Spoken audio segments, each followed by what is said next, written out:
My name's Michael Grady. I'm 34, born in Nevada, raised in Arizona, used to the heat, but nothing like this. I've worked in remote surveying, oil fields, mining sites, desert infrastructure, you name it. I've done contracts in the Mojave, Death Valley, even 6 months in the 𝐬𝐻𝐫𝐞. But I've never been anywhere like the empty quarter. I was hired by a company called 𝐬𝐮𝐬𝐫𝐞 Logistics, supposedly based in the UAE. No public contact info, no office I could trace. They reached out through a third-party recruiter, offering $40,000 for a 2-week solo contract. No catch, they said, just GPS verification of an abandoned pipeline grid in the Rub Al Khali. I should have known something was off when they flew me into a private landing strip in the middle of nowhere and drove me to a facility that looked like it hadn't been touched since the Cold War. No welcome, no interview, just a folder and a warning. Read everything before you get on the transport, the man at the desk told me, especially the rules. He didn't smile. He didn't even look at me. I opened the folder that night in the transit bunk. Inside was the assignment brief, vague and outdated, and another page labeled Field Protocol, Site 29 in bold red ink. There were 15 rules, not guidelines, not suggestions, rules. Here's a few I remember word for word. If you see a paved road in the sand, do not step onto it. If you hear a voice after sundown, do not respond, even if it knows your name. If a second version of your vehicle appears near camp, do not approach it. It didn't feel like safety protocol, it felt like something written by a survivor. At the bottom of the list, one final line was stamped in all caps. This is not a rescue mission. You were not sent to find anyone. I stared at that sentence for a long time, the kind of line you don't forget, the kind of line you only write if something already happened. Still, I signed the contract, because that's what I do. I take the weird jobs, the ones with high pay and no questions. But that road wasn't on any map. And now I know why they made the rules. The company transport dropped me at base just before sundown. No gates, no fences, just a prefabricated shelter half buried in sand, a generator, and a comms dish bolted to the rock. Inside, canned food, a cot, satellite gear, and a metal box marked Rule Enforcement Kit. I didn't open it. I spent the first 2 days running standard checks. Coordinates matched the paperwork. Drones went up, snapped a few hundred shots, came back, all dust and dunes. Nothing strange. Then came the third night. It started with a noise like tires on pavement. I stood outside the shelter, scanning the dunes with a flashlight, and I caught a shimmer. Not in the sky, on the ground. I stepped out farther and blinked. There it was, a road. 2-lane blacktop, pristine, like it had been poured just yesterday. Asphalt that looked completely untouched, running straight into the horizon. There were no tire marks, no signs, just road, cutting across the desert like a scar. I turned back to grab my gear, a camera, a light, but when I looked again, it was gone. Just wind and sand, like nothing had ever been there. I didn't sleep that night. I reread the rules 3 times, especially Rule 2. Do not step onto the road. It didn't say what would happen, just not to do it. By morning, I started wondering if I'd imagined it. A mirage, maybe. Exhaustion. But I've seen mirages before. They shimmer, they wobble. This was solid, and more importantly, I heard it. Asphalt makes a very particular sound when cooling at night. I know that sound. The next night, I waited with a chair and a thermal scope.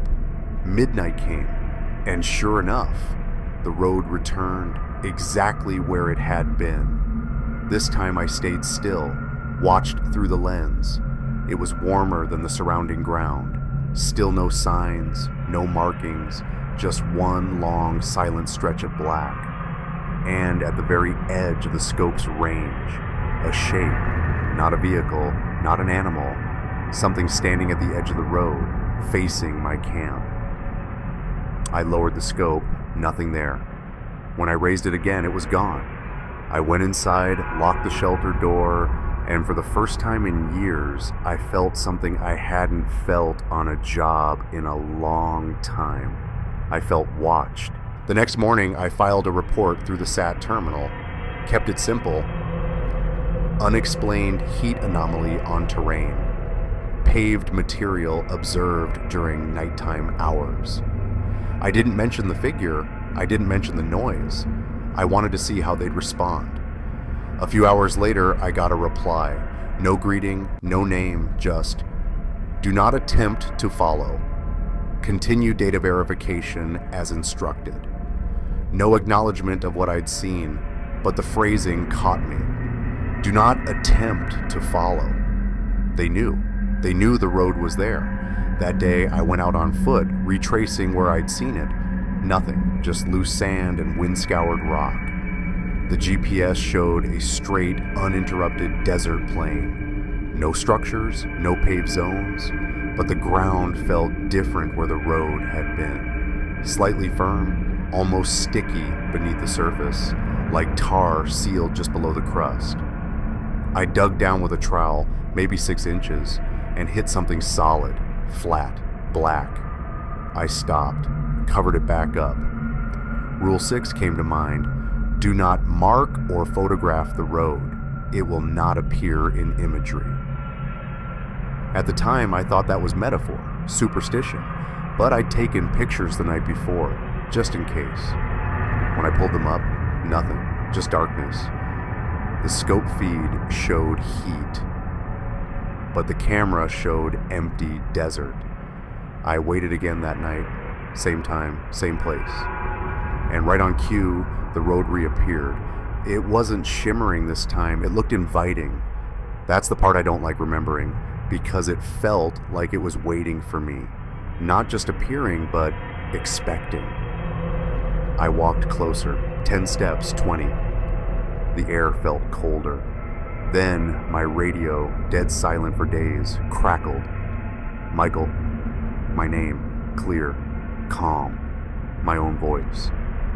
I turned and ran straight back to the shelter, locked the door, and stayed up the rest of the night staring at the rules. And one in particular burned into my eyes. Rule 5. Do not respond to voices after sundown, even if they sound familiar. That voice was mine, but I didn't say it. And now I knew 2 things for sure. I wasn't alone. The company knew a hell of a lot more than they were telling me. The next morning, I checked the official pipeline map again. Grid markers, survey paths, nothing unusual at first glance, but one corner of the map looked off. A series of coordinate labels, sharp black ink, perfectly printed, ended abruptly near a square labeled Sector F13. Past that, nothing. No lines, no notes. Just a pale smudge like something had been wiped out digitally. It was subtle. You wouldn't notice it unless you were looking for it. But I was. I pulled up the digital overlays. The map skipped exactly 2.4 kilometers of terrain. I tried cross-referencing it with my drone data from the previous day, but the feed corrupted as soon as I dragged over that sector. Static, red artifacts, then total black. I checked the rule list again. Rule 8. Ignore all references to previous expeditions. You are the first team assigned to this site. That line had always bothered me. It felt forced, like they were trying too hard to be casual. Now it sounded like a warning. Not to ask, not to dig, but it was too late for that. I found something else in the comms logs. Hidden in a diagnostics subfolder, a message string from 6 months ago, text only, no sender, time-stamped 2:13 a.m. It read, Sector F13 is active again. The road returns every 3rd night. No sign of Morris. Stop transmission. Erase log. But they hadn't erased it. And whoever Morris was he never came back. That night I couldn't sleep. The road didn't appear. Third night cycle, just like the message said. But I stood outside anyway, scanning the dunes. And for a brief moment, I saw movement, not on the road, in the sand beside it, like something underneath had shifted, like something large, just under the surface, was turning over. The road came back on the fifth night, right on schedule. I was ready this time, scope mounted, camera rolling, every light off in the shelter. The moment it shimmered into view, I felt that pull again, that invitation. But I stayed inside, watched, waited. At 12:41 a.m., something stepped onto the road. A figure, human-sized, walking from the far side, from the direction no map recognized. At first I thought it might be a mirage, distorted by heat. But through the thermal scope, the figure glowed hot, real, solid. It didn't rush. It didn't wander. It walked a straight line toward my camp. My stomach dropped. The figure stopped at the edge of the road, about 30 meters out. Just far enough that I couldn't make out details. I zoomed in, and that's when I saw it. The face. It was mine. Same jacket, same boots, same slow walk I'd done earlier that day while checking the western ridgeline. But I hadn't been walking there. I'd been inside the entire evening. This thing, whatever it was, stood at the edge of the blacktop for maybe 30 seconds. Then it raised one hand and waved. I shut the scope, turned off the camera, killed every light in the shelter. For the rest of the night, I didn't move. I didn't breathe too loudly. I sat in the corner with my knife drawn, like that would do anything. I kept hearing one of the rules echo in my head. If a second version of your vehicle appears near camp, do not approach it. They hadn't said anything about a second version of me. By sunrise, it was gone. No footprints, no scorch marks, no signs of life. I checked the footage. The scope data had saved up until the moment the figure waved. Then it cut to static. Every file after that, corrupted, blank. This wasn't just surveillance anymore. This was mimicry. Something out there wasn't just watching me, it was learning me. That night, I barricaded the door, stacked the supply crates, bolted the latch, even dragged the steel equipment case in front of the entrance, just in case. I didn't plan to sleep. But around 1:30 a.m., I must have dozed off in the chair, and then I heard it. 3 slow knocks. Not pounding, not desperate, just deliberate. Like someone testing if I was awake. I didn't move. The knocks came again, louder this time. Knock, knock, knock. Then silence. I didn't say a word, didn't breathe, didn't think. A memory flashed. Rule 11. If you hear a knock, there is nothing to open. I waited. After a few minutes, I worked up the courage to check the security cam feed.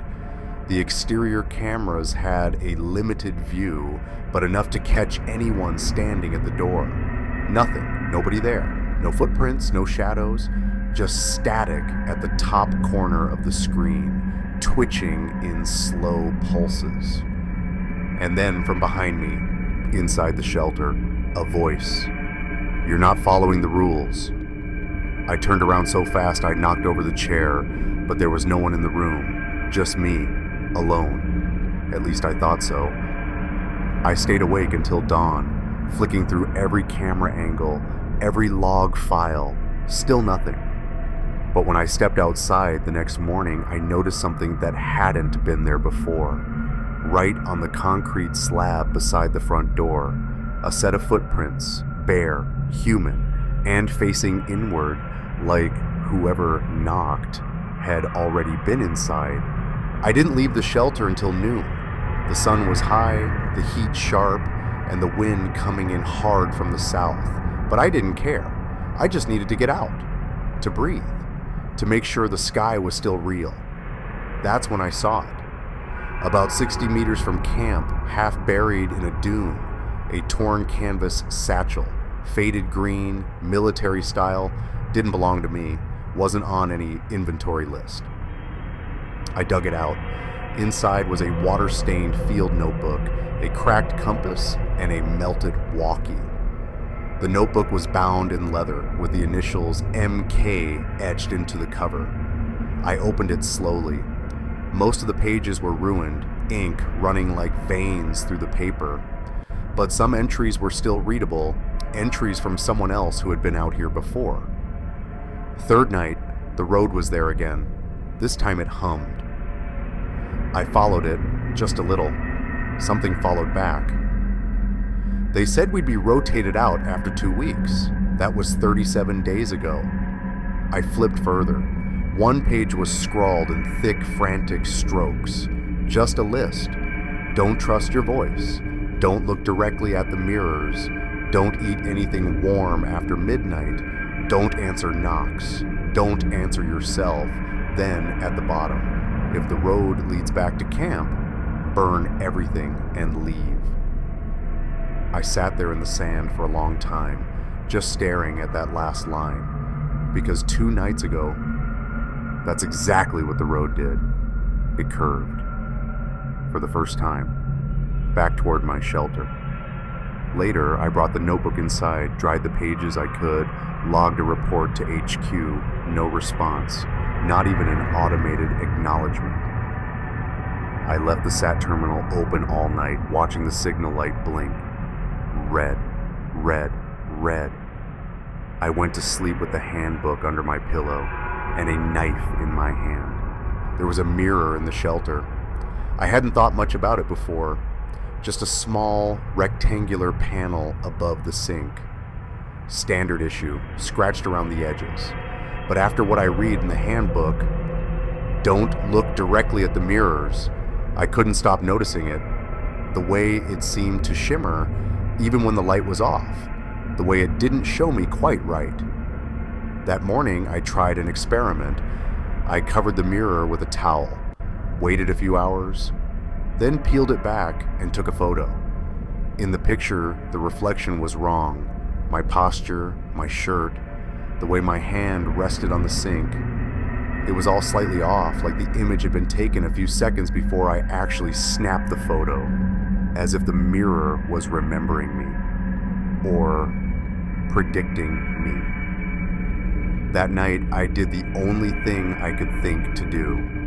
I turned off all the lights, set my camera facing the mirror, and hit record.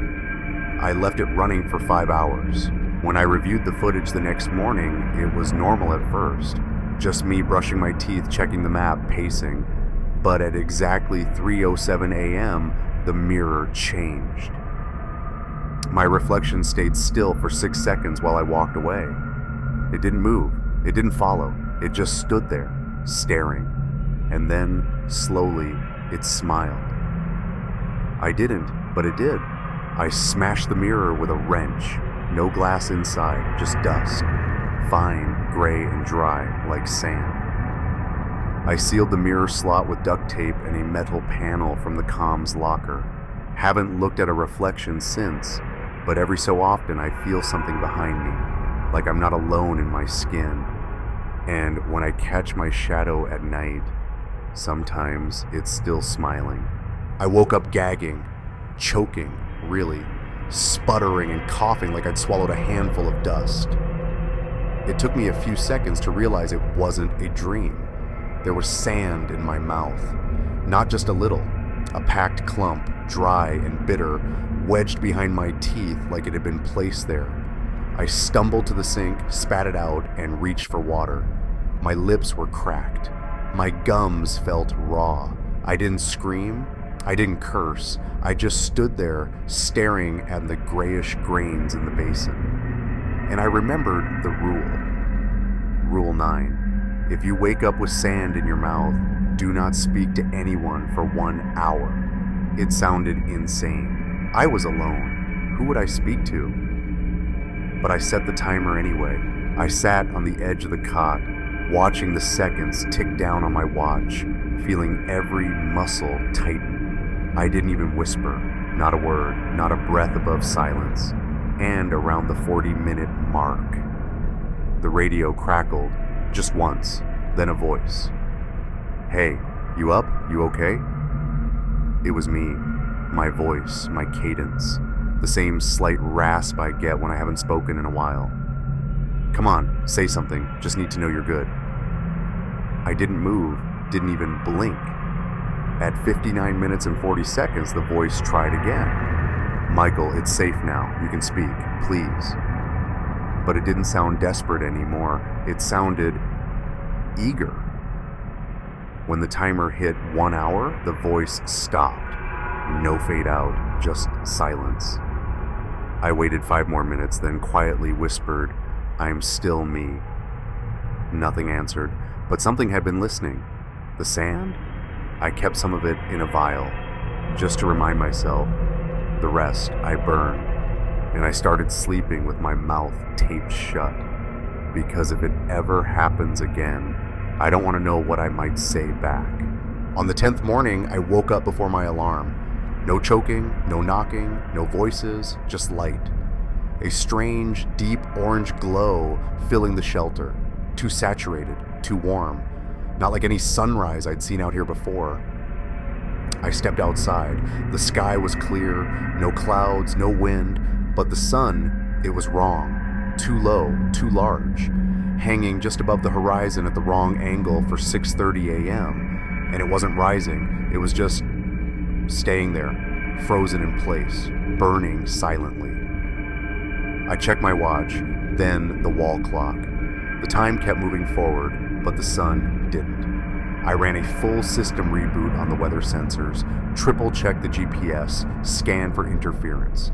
Everything came back clean. Still, the sun refused to climb. At 8 a.m., it was still there, swollen and still, like a blister ready to pop. I sat outside with my camera, trying to document it, but every photo showed a normal sunrise. The footage looped correctly.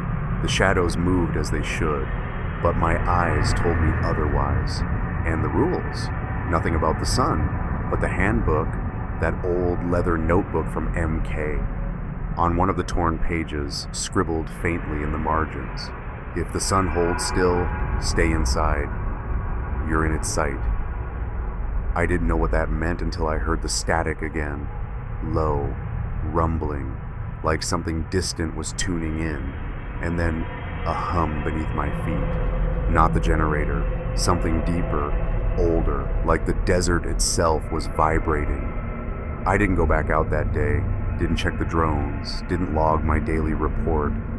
I stayed low, lights off, eyes on the floor, and around 4:17 p.m., the color of the light shifted. The sun had moved, slightly, and whatever had been watching lost interest. That night, I wrote a new rule of my own. If the sun stops moving, hide. You're not alone when it stares. And I started wondering how many rules they left out, how many they didn't survive long enough to write down. It came through the radio, not the uplink terminal, the old analog unit bolted to the comms rack, the one I hadn't touched since arriving. I was reviewing drone logs when it crackled on by itself. No static, no ramp up, just a faint rhythmic tone, like an old number station pulse. Beep, beep, beep. Then silence, then a voice. Site 29, Sector F-13, line breach detected. Repeat, line breach detected. It sounded automated, metallic, broken. But what chilled me was the phrase line breach. That term wasn't in any manual, not in the rule sheet, not in the briefings. I only recognized it because it was circled 3 times in the handbook I found, and underneath someone had written, "If breached, you are no longer inside time." I grabbed the mic and tried to respond. Nothing went through. Dead air. Then the transmission started again. Same message. But this time, after the last word, a new voice whispered something low. It wasn't recorded. It wasn't on a loop. It was aware. "Michael, step into the line." I shut the unit off and backed away. The radio stayed dark, but the power light never turned off. That night the road didn't appear. The sky stayed cloudless. The wind never picked up. But the desert felt different. Still. Like something was holding its breath. And I started to realize something terrifying. The road wasn't a place. It was a door. And someone or something was knocking from the other side. It started around 2 a.m., a whisper, software distant, just outside the shelter wall. Michael, I froze. The same voice came again, different tone. Michael, we need your help.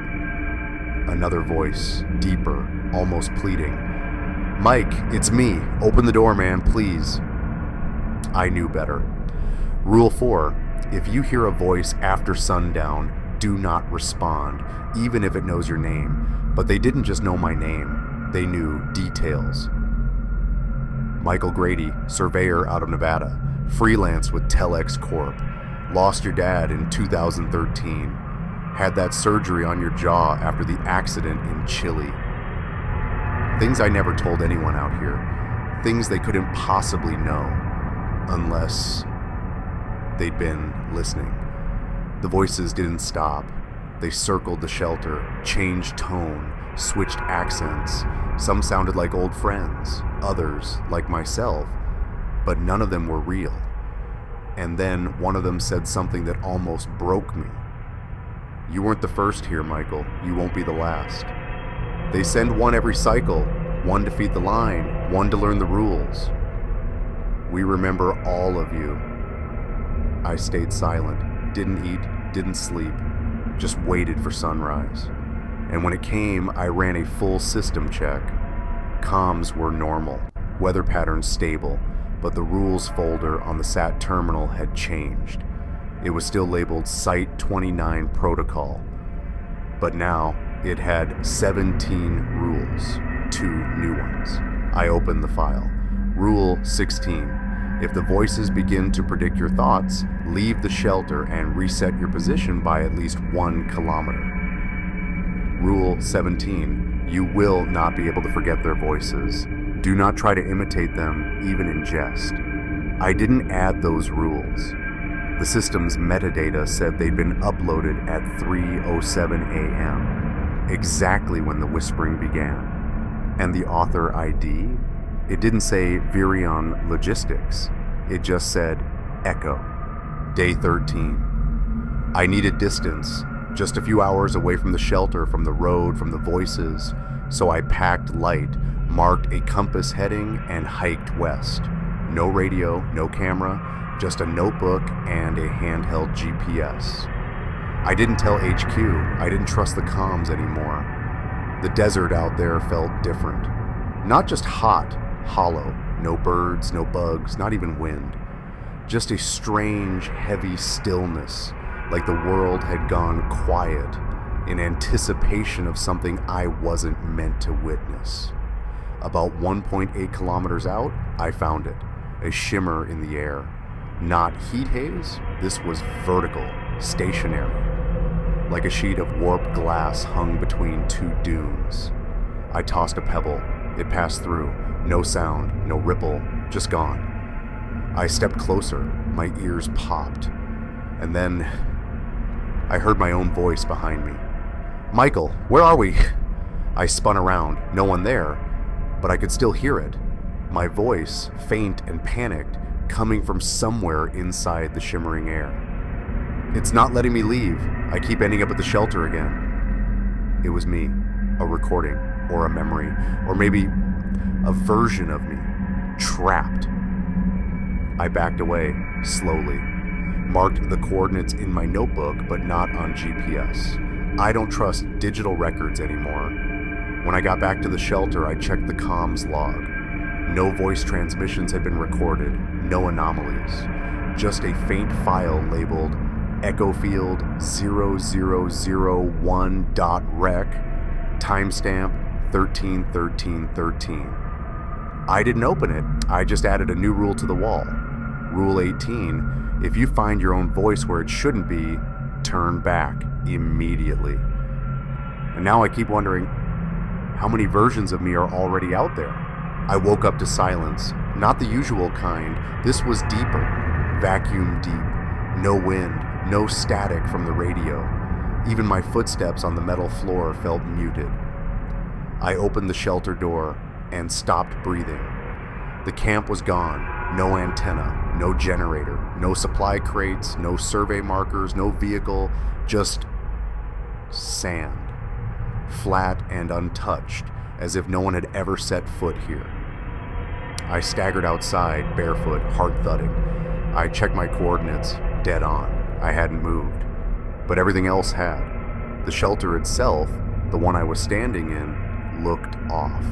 Not newer, not older, just wrong.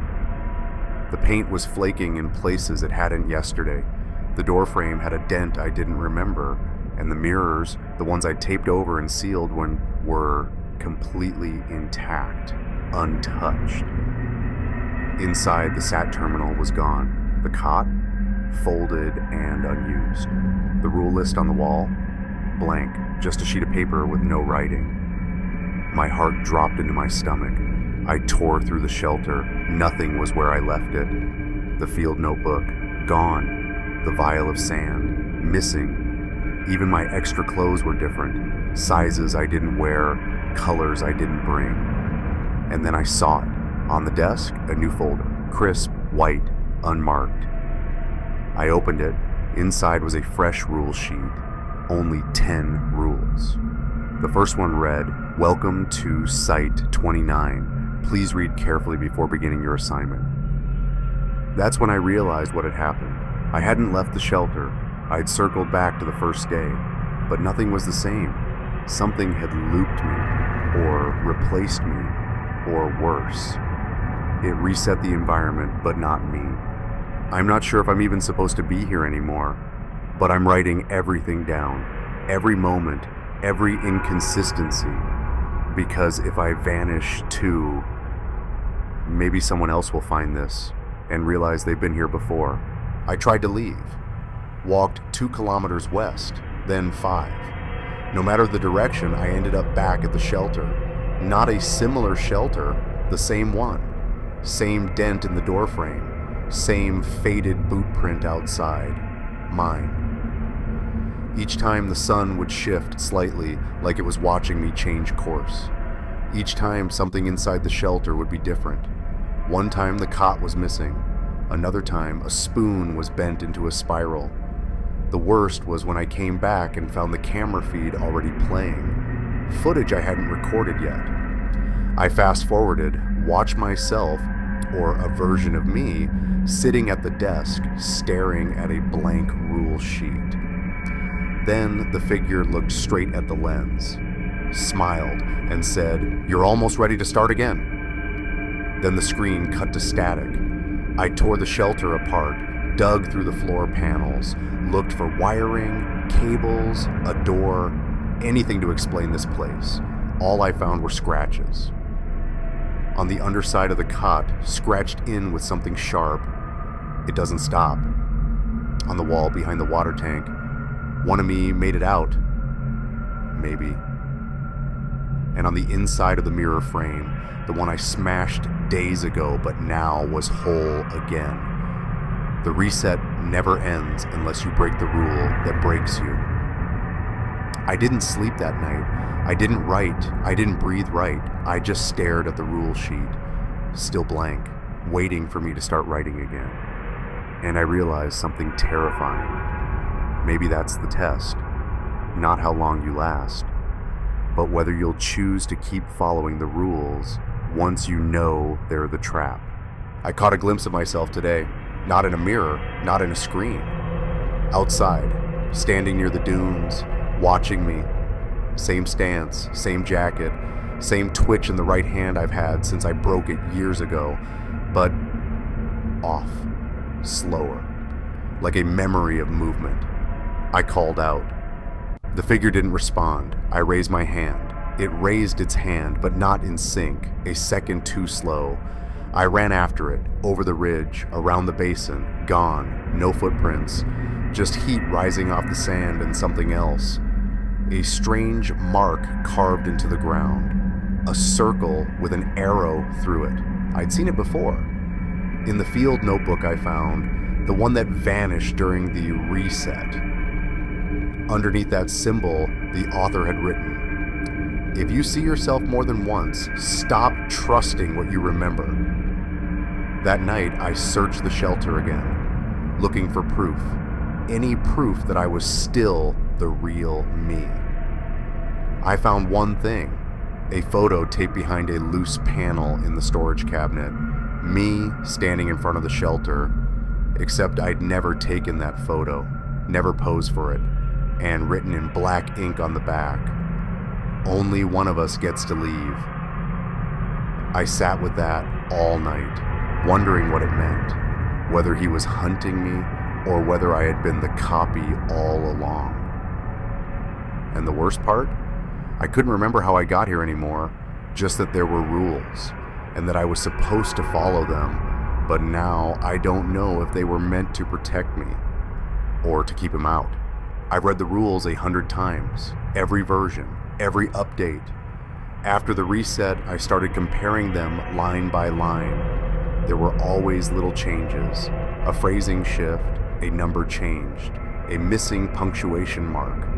But today I noticed something else, something worse. There was a gap.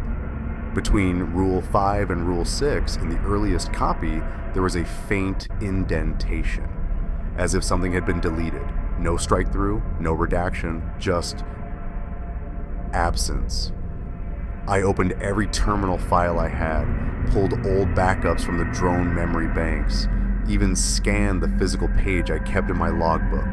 Same thing, a silent skip between lines, and the space was always the same length, about 47 characters long. I overlaid the data into a decoder. One possibility came up, a phrase, "You are being observed." But that didn't feel like a rule, that felt like a warning. Later, I ran a diagnostic on the terminal. There was a hidden system process running in the background labeled 𝐼0-5VR. The file was locked, encrypted, no access. But the timestamp? It updated every time I read the rules. That night, I stopped reading them, closed the folder, burned my hard copy. For the first time since arriving, I didn't follow the ritual. I waited. No road appeared, no whispers, no fake sun, just silence. And when I woke up the next morning, there was a new message on the wall, scrawled in faint charcoal, not typed, not printed, written by hand. "You've almost found it. Don't look at the sky tomorrow." And below that, in smaller letters, "This is the rule we weren't allowed to write." I should have obeyed. I meant to obey. But curiosity out here is like thirst. You tell yourself to resist, but eventually it wins. Especially when the rule is so simple. Don't look at the sky. I lasted until 11 a.m. Then I stepped outside. At first, nothing seemed wrong. The sun was where it should be. The light felt natural, shadows cast normally. But the clouds weren't moving, not drifting, not morphing, frozen, like someone had paused the simulation. I looked higher. And that's when I understood. There was a hole in the sky, not a crack, not a storm. A perfect black circle, dead center overhead, clean-edged, vast, motionless, and around its rim, tiny pinpricks of red, not stars. They pulsed, watched. I stumbled backward, eyes watering. My ears began to ring, no, to vibrate. A low thrum inside my skull, like an engine revving through bone. The air got heavy. Then I heard it, a voice deeper than language. Subject, Michael Grady. Observation breach acknowledged. Retraction initiated. Retraction. Like I'd triggered something, like I was never supposed to see this. I sprinted inside, slammed the door, flipped the emergency blackout curtain over every window. But the ringing didn't stop. Neither did the smell, something like hot copper and ozone. And the worst part? The mirror was back. The one I smashed. The one that had no glass. It showed the sky. even with the curtain closed. I threw a blanket over it, hid in the corner, didn't move until nightfall, and when I emerged, the sky was whole again. Clouds moved, the sun had set, but the damage was done. Now, every time I blink, I see that circle, and I swear, the red lights are closer. I woke up today already standing, not in bed, not on the cot, just standing in the middle of the shelter, hands at my sides, eyes wide open. The clock said 3:11 a.m. I don't remember getting up, don't remember dreaming, but the security cam showed me rising at 1:44, slowly, like a puppet, walking to the door, standing still, then turning back, and the part that chilled me the most, I was smiling. I reviewed the footage 6 times, paused, zoomed, frame by frame. There was a moment, just a flicker, where my reflection in the window didn't match. It blinked out of sync, a full second behind me.